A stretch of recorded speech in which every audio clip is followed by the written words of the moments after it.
চুল পড়া খুব স্বাভাবিক ঘটনা। প্রত্যেক দিন গড়ে ৬০ থেকে ১০০টা চুল প্রত্যেকেরই পড়ে বা পড়তে পারে, তাতে কোনো অসুবিধে নেই। দেখতে হবে যে আমাদের চুল নতুন চুল গজাচ্ছে কিনা।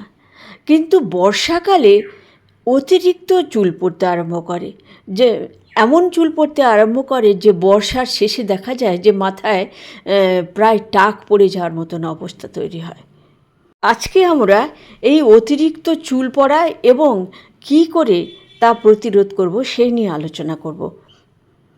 বর্ষাকালে বাতাসে আর্দ্রতা বেশি থাকে, আমরা সবাই জানি। এই আর্দ্রতার কারণে চুলের গোড়ায় ঘাম জমে এবং ঘামের সঙ্গে ব্যাকটেরিয়া, ফাঙ্গাস জন্ম নেয়। বিশেষ করে ম্যালাসেজিয়া ফাঙ্গাসের ওভারগ্রোথ দেখতে পাওয়া যায়। এই ম্যালাসেজিয়া ফাঙ্গাস চুলের গোড়ায় থাকা যে সিবাম সেগুলো খেয়ে ফেলে এবং রাতারাতি ওর সেল গ্রোথ অনেক বেড়ে যায়। তাহলে ড্যান্ড্রাফ কী? এগুলো সেই ডেড স্কিন সেল, সাদা বা হলুদ রঙের, যেগুলো স্ক্যাল্পের উপরে ফ্লেক্সের আকারে দেখা দেয় এবং চুলকানি হয় এবং চুল পড়তে শুরু করে। এছাড়া বর্ষার জলে ভিজে গেলে এবং সেটি শুকনো না করা হলে চুলের গোড়া আলগা হয়ে যায়, তাই দ্রুততার সঙ্গে চুল খসে পড়ে আমাদের মাথা থেকে। তাহলে আমরা কি করব? না, বাইরে থেকে যদি কখনো চুল ভিজে যায় তাহলে অবশ্যই আমরা চুল শুকানোর ব্যবস্থা করব, তবে হেয়ার ড্রায়ার দিয়ে নয়, ন্যাচারাল ওয়েতে পাখা দিয়ে চুল আলগা করে আমরা চুলটা শুকাবার ব্যবস্থা করব। এবং অবশ্যই সেলেনিয়াম সালফাইড জাতীয় মাইল্ড হালকা শ্যাম্পু দিয়ে আমরা চুলটা ধুয়ে নেব। অবশ্যই আমরা ভেজা চুল আঁচড়াবো না এবং নিয়মিত তেল মালিশ করব, রক্ত সঞ্চালন যাতে ঠিকমতো থাকে।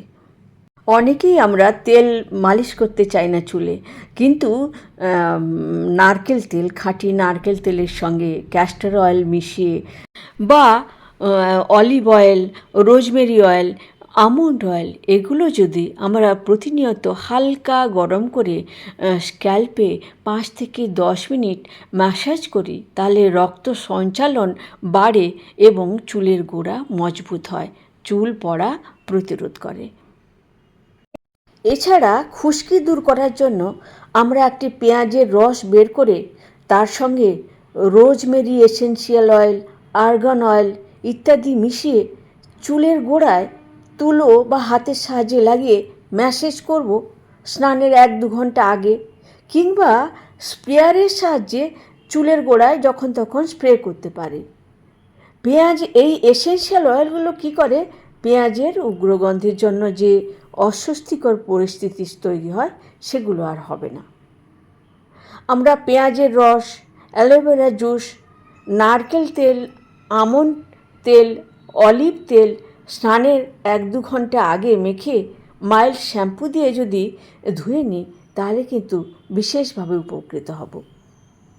এছাড়া আমরা তো জানি প্রোটিন, আয়রন, বায়োটিন, জিঙ্ক, সালফার অর্থাৎ ডিম, পনির, ডাল, বাদাম জাতীয় খাবার, pumpkin seeds, flax seeds, seasonal যে কোনো ফ্রুটসগুলো, সবজিগুলো যদি আমরা খেতে থাকি এবং পর্যাপ্ত ঘুমোই তাহলে আমাদের চুল পড়ার সমস্যা অনেকটাই কমে যাবে। এছাড়া স্ট্রেস কমানোর জন্য meditation, deep breathing exercise, yoga অভ্যেস করতে পারি।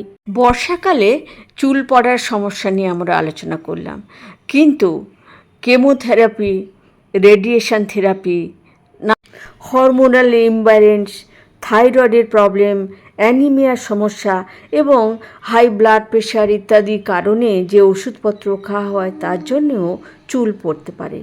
সেগুলো নিয়ে যদি আপনারা চান বিশদে আলোচনা করব আর একদিন।